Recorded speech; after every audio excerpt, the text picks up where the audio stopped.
This presentation will explain to you the process of choosing a topic, editing, and finally publishing your blog post for our class. The presentation is designed specifically for my own students, so not everything in this will be applicable to all people. First thing you're going to want to be familiar with is our blog instructions page on the class website. You have the address here, mrcantor.com/blog-instructions. You can also get to it from your Pages tab at the top menu. So be familiar with this page. The first step is going to be choosing a topic. And on this blogging instructions page, I've given you several articles that will help you choose a topic, and we'll be talking about this more in class. So your first step is going to be choosing it, and then you'll get that approved by me. Once it's approved, you'll start your rough draft. All the editing and commenting that I'll be doing for your post will be through Google Drive. So when you open Google Drive, click Create and choose a document. If you want to type this at home in Word, that's just fine too, but then you'll just need to upload it or copy it into a Google Drive at school at some point. So several things while you're writing the rough draft that you need to be familiar with. One is linking strategies, techniques, how to do it, and then the technical methods of embedding a link within your post. This can be found on the blog instructions page as well. And when you click on that link, how to use links, this is just a screenshot from the PDF instructions that you have. The first page is just on the strategy, how to create clear anchor text, what you should use your anchor text for, and then you'll also have some instructions on how do you technically do that in Google Drive. Another thing you need to know when you're writing your rough draft is that you should make your blog post scannable. This is a tip. The site or the link that I give you on our blog instructions page under improving your post is from ProBlogger, but if you just search blog scannable, there's many articles on the internet about the purpose for making blog posts scannable. You're not writing an essay, although it maybe carries the weight of the essay in the gradebook. The format of it, of a blog post, is very different than an essay. So take a look at making it scannable. That will explain several of the differences between this and an essay. This is a screenshot from that website, and it's just a one-page deal basically that gives you tips on how to make it scannable and a little bit of reasoning why. Another resource that you need to be familiar with and that you should take a look at before you submit your rough draft is two tutorials on our website at mrcantor.com/tutorials.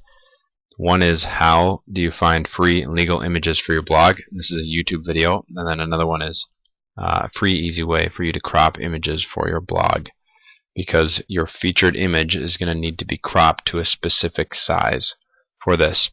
Do keep track of every image that you use or piece of media, because I will need to see the exact link to them to verify that we are not breaking any copyright rules with what you publish on our site. There are several other resources on the blog instructions page under improving your post. You can take a look at these at some point on that page. Okay, step 3 is going to be submitting your rough draft. You can get to this page on our class website by going to the Assessments tab or going to your class page, and it will be one of the links underneath that. So click Submit Rough Draft, and it will bring you to this form. You're going to put your name in there, your blog topic, and you'll notice that you also need a link to your document. That last blank there is going to be a link to your document. So you're not actually attaching the document, you're just providing a link to it. This is why it needs to be on Google Drive. So how you create a link. Within Drive, when you have your post open, in the top right corner, just click the blue Share button, and then you'll click Get Shareable Link here. Now, another important piece of this is you're going to need to edit your sharing preferences. Besides clicking Get Shareable Link, you do need to make sure that your teacher's name, address is invited here to edit. So make sure this is selected, that the person you're going to invite can edit it, not just view the document, because I will need to be able to put comments on your document. Okay, once you've submitted your rough draft, you're going to get, I'll be going through your draft, and eventually your draft will look something like this with several comments for me on the right side, and you can just click as you go through each one and make the changes. You can just click resolve to hide the comment as you go. Feel free to respond to me too in these, and I can give you some further explanation if you have questions about them. So once you've made all the changes, then you're going to submit your final draft. You'll click submit final draft, and you should have several due dates for each of these. It's not like all of this happens in 1 week. So back on the assessments page, under blogging submissions, click submit final draft. It's going to bring you to a similar Google form to the last one you did. It's just a little bit bigger though, because at this point you need to have your featured image saved, edited, and cropped. So you'll notice here you're going to need a link to your document like we talked about earlier. But this time you're also going to need a link to the cropped image, and the instructions for that are in the tutorials page. And I also will need to see a link to the original image that you used for this to verify copyright issues. So that is the process from choosing a topic to editing and finally publishing your post. Some final thoughts. Try running your topic ideas by me before the due date.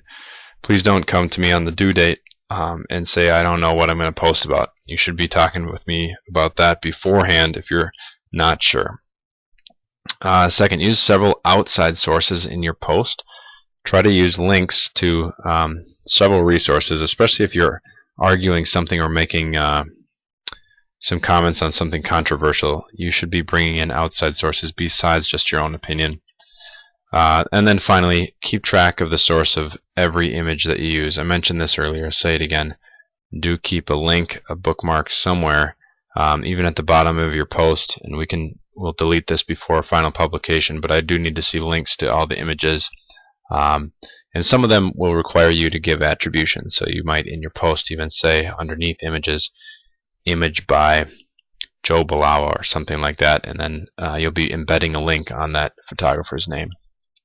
So feel free to let me know if you have questions, but that should get you started. Thanks.